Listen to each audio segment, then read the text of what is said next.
রান্না হবে veg soybean. জলটা একটু গরম হয়ে গেলে সোয়াবিনটা দিয়ে দিলাম। তাতে কি সোয়াবিনটা নরম হবে এবং খেতে খুব ভালো লাগবে।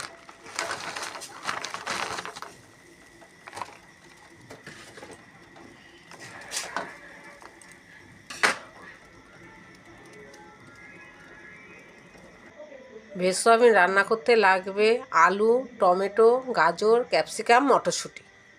ভেজ সোয়াবিন রান্না করতে লাগবে আদা, কাঁচা লঙ্কা, জিরে। আপনি ধনেও ব্যবহার করতে পারেন, জিরে ধনে দুটোই দেওয়া যায়। আর আমার রান্না করতে মোটামুটি আমার শিলেই বেটে রান্না হয় মশলা।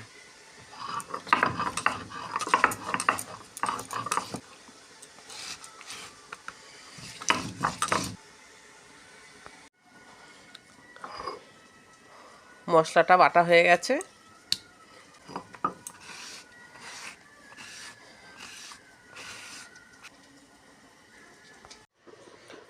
পরিমাণ মতন তেল দিয়ে তেলটা ভালো করে গরম হলে সোয়াবিনটা ভেজে তুলে দেওয়া হবে।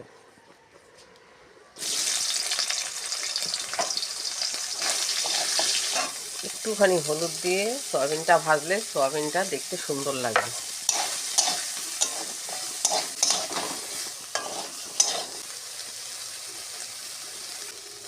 সোয়াবিন ভাজা হয়ে গেছে। পরিমাণ মতন তেল দিলাম, জিরে ফোড়ন দিলাম, আলু আর গাজরটা একসঙ্গে ভেজে নিতে হবে।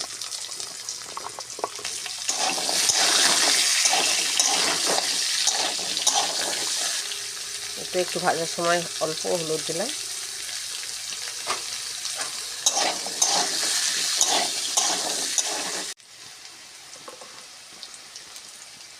মোটামুটি ভাজা হয়ে গেছে। এখন ক্যাপসিকামটা দিলাম। ক্যাপসিকামটা ভাজা হয়ে এলে এবারে মশলাটা দেবো আর মটরশুঁটি দেবো। এবারে মশলাটা দেবো।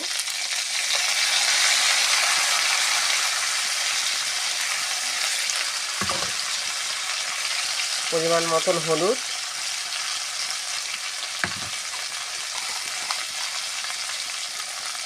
পরিমাণ মতন নুন, মটরশুঁটি আর সোয়াবিন।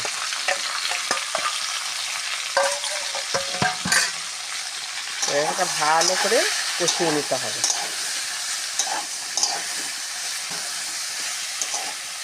কষানোর সময় গ্যাসের স্টিমটা একটু কমিয়ে নিতে হবে।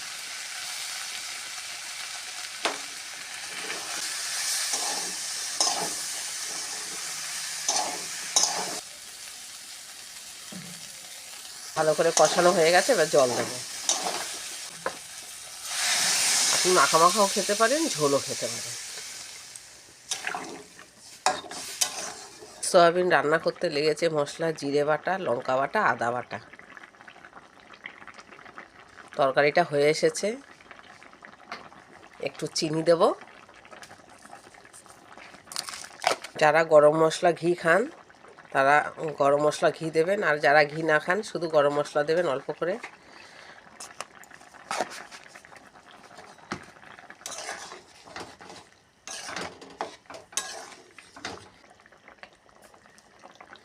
Veg soybean ready.